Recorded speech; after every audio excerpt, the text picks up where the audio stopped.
Proust te donne des conseils de youtubeur. Pourquoi est-ce que je dis ça? Avant de répondre à la question, je vais juste te parler de 4 minutes 33 de John Cage, qui est un foutage de tronche musical, en un sens, pour certains. Pour moi, ça l'était, jusqu'à ce que quelqu'un me donne son interprétation. 4 minutes 33 de John Cage, c'est 4 minutes 33 de silence, à une exception près, qui est justement l'interprétation que quelqu'un m'a donnée et qui m'a fait me dire peut-être que cette œuvre porte un discours qui est pas si mal. En fait, ce qu'on entend en 4 minutes 33, c'est le public. C'est une œuvre qui est jouée en live. Et en fait, c'est un discours sur le fait que le public fait aussi la musique live. C'est une interprétation qu'on peut avoir. Eh ben, je te parle de ça, pourquoi? Quel rapport avec Marcel Proust? Parce que la première partie du livre que je vais te présenter, d'ailleurs c'est pas un livre, c'est une préface, petit indice, est similaire. Elle est similaire parce que elle te parle d'un sujet, en l'occurrence c'est pas la musique, mais c'est la lecture, et plus précisément la lecture d'enfance, et il va t'en parler sans jamais t'en parler réellement. Un peu à la manière de John Cage dans 4 minutes 33. C'est-à-dire qu'il va dessiner les contours de cette lecture de jeunesse, qui va t'expliquer tous les moments où il a été interrompu, tous ces moments de vie qui sont adossés à cette lecture, sans jamais vraiment t'en parler, sauf à la fin, où il te parle un peu de la cruauté des auteurs, parce que tout à le temps, tu t'es empressé de finir ton bouquin pendant une nuit blanche torride, non pas torride, tu étais enfant, mais pendant une nuit blanche. Tout ça pour au final avoir l'auteur qui, à la fin de la dernière page, te force une séparation avec des amis que tu t'es fait pendant des heures au fil de centaines de pages. Et il parle de cette cruauté. Alors, ça m'a mis la puce à l'oreille, cette cruauté, parce que je me suis dit, bon, c'est bien beau tout ça, moi cette insouciance qu'il décrit, je l'ai pas vécu dans les mêmes conditions, parce que Proust, voilà, c'est 1900, genre, l'époque, je suis né 100 ans après, mais quelque part je me suis reconnu dans l'insouciance que j'avais quand j'étais enfant, mais pas avec la lecture, je ne suis pas un grand lecteur, j'ai peut-être vécu en partie ça avec Eragon, la série de livres Eragon que j'ai beaucoup aimé, mais j'ai pas lu énormément de livres en dehors de ça en étant jeune. Et donc, ce n'est pas vers la lecture que j'ai porté l'identification que j'avais pour ces propos, c'était plutôt pour la vidéo. Et oui, parce que quand il parlait de la cruauté de ces auteurs et de la tristesse que tu ressentais après avoir fermé ton bouquin, et que tu le rangeais de manière si triste, à côté d'un atlas et un dictionnaire de je ne sais quoi, moi ce qui m'a marqué dans cette tristesse, c'était un souvenir que j'avais après avoir fini l'animé Keion, un animé pour filles, voilà, que j'avais regardé parce que je commençais à être guitariste à l'époque et c'était l'histoire de justement un groupe de musique qui se formait dans un lycée japonais. Et ça m'avait rendu très très triste, je crois que pendant 3 jours j'avais une espèce de boule au ventre, parce que j'étais extrêmement triste de lâcher ces personnages auxquels je m'étais énormément attaché, identifié. Ça c'est la fin de la première partie. Et donc pourquoi est-ce qu'il y a une différence entre la première partie et la deuxième? Pourquoi est-ce qu'il y a une première partie et une deuxième? Eh bien c'est parce que il va parler de la lecture, il nous parle dans un premier temps des lectures de jeunesse, qui est d'un genre tout autre que des lectures adultes. Elles ne sont pas comparables, parce qu'elles ont un caractère beau et absolu dans la première partie du livre et de ta vie, en fait. Et la deuxième partie, pendant que tu es adulte, elles doivent occuper une toute autre place. Il parle de lecture, mais ce qui est drôle, c'est qu'il parle aussi de YouTube.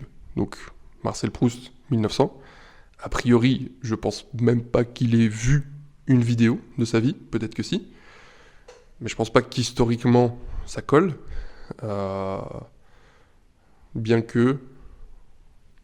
Bon, peut-être que Marcel Proust a vu une vidéo, en tout cas il n'a pas vu YouTube. Et pourtant, je n'ai pas pu m'empêcher pendant toute la lecture de ses écrits de me dire que il parlait pas de la lecture, mais de vidéo, en fait. Et plus particulièrement presque de vidéo YouTube.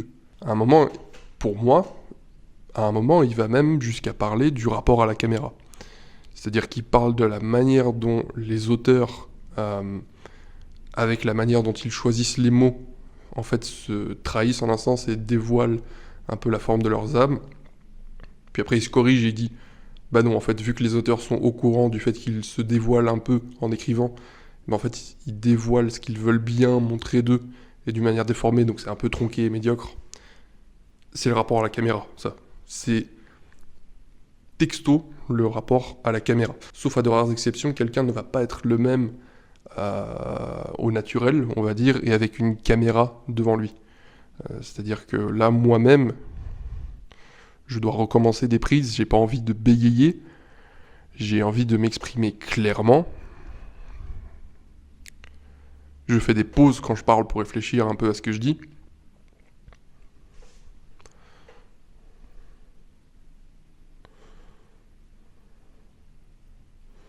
De la même manière que quand on écrit, en fait.